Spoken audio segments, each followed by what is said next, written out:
What's going on, guys? My name is Tommy. Welcome back to the channel, and on behalf of myself and everyone else associated with Black Dragon Gaming, let me just say out there to all you in internet land, Merry Christmas. I hope your day is filled with whatever it is you want it to be filled with, whether that be time with your family, good food, or even just a day off from work.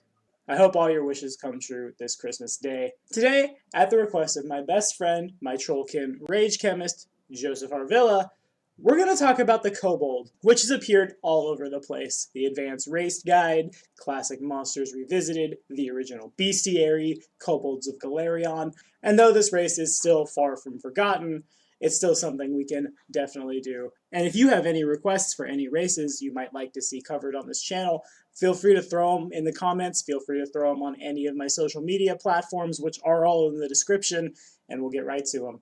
Before we get to this one, though, real fast, we got to plug our patrons, and today, this episode of the Forgotten Race Review was brought to you in part by the Inn of Planar Crossroads. I'm recording this video on the afternoon of December 17th, and we haven't quite talked about how we're going to move our Around the Hearths around for Christmas if it needs to be moved around, but I will say, Adam Spain and all you other guys associated with the Inn of Planar Crossroads who might be watching, thanks for all your support, thank you for your friendship, and maybe, probably, hopefully, I'll talk to you in a couple hours. But let's get down to it. The Kobold is a sprite stemming from Germanic mythology, and it survives into modern times in Germanic folklore. Although usually invisible, a kobold can materialize in the form of an animal, fire, a human being, and even as a candle. The most common depictions of kobolds show them as human-like figures the size of small children. Kobolds who live in human homes wear the clothing of peasants. Those who live in mines are hunched and ugly, and kobolds who live on ships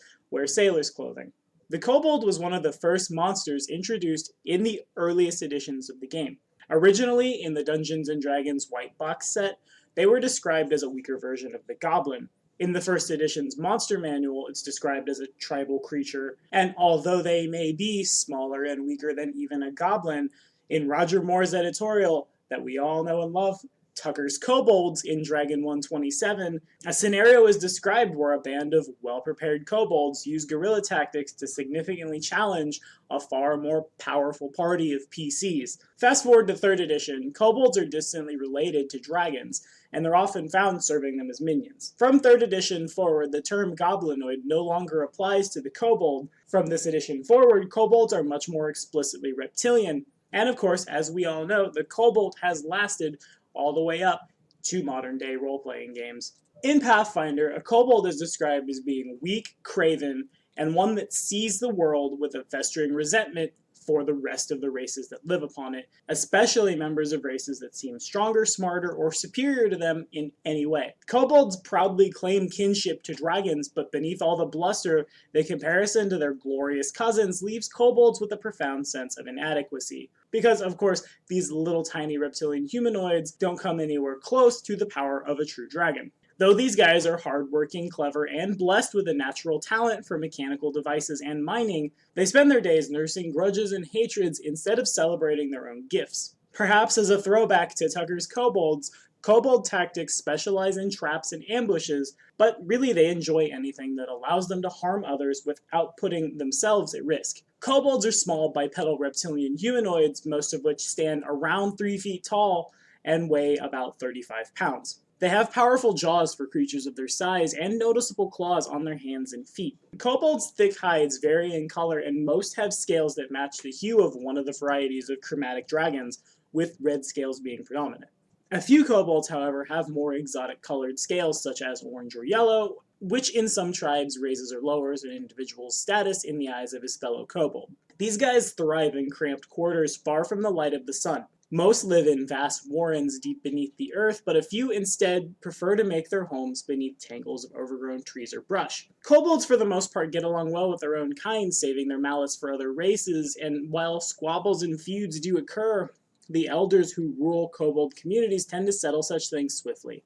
Now let's go down to the stat block, shall we? Kobolds are fast but weak, and as such they gain a +2 to their dexterity, a -4 to their strength, and a -2 to their constitution. Ouch. They're humanoids with the reptilian subtype and are size category small. A Kobold has a base speed of 30 feet and a +1 natural armor bonus. They also gain a +2 racial bonus on craft, trap making, perception, and profession minor checks. Craft, trap making, and stealth are always class skills for a Kobold. Kobolds can see perfectly in the dark up to 60 feet with their dark vision, but suffer the light sensitivity weakness.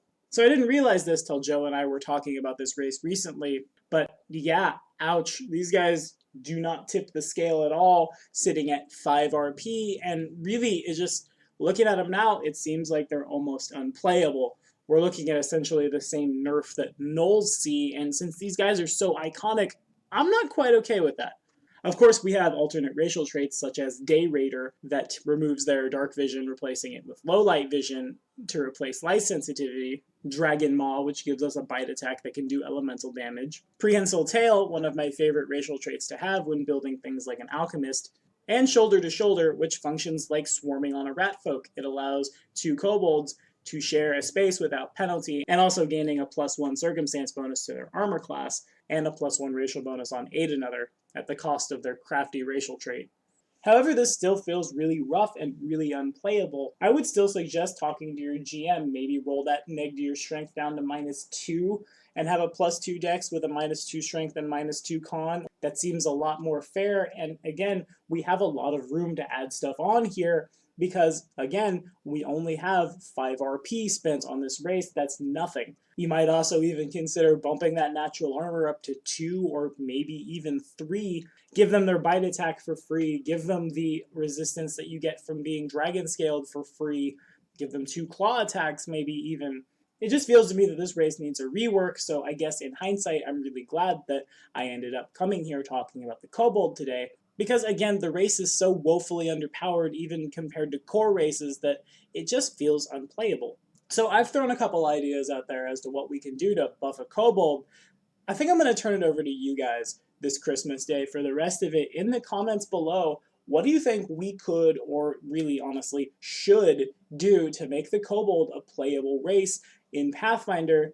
Something that keeps the flavor of being a Kobold while at the same time not being so small and, again, so underpowered that, in my opinion, you end up just holding your party back playing one of these guys. Let me know in the comments below, and we'll roll something together when we have a little bit of extra time, maybe something like the Black Dragon Gaming Kobold to throw out there into the gaming world.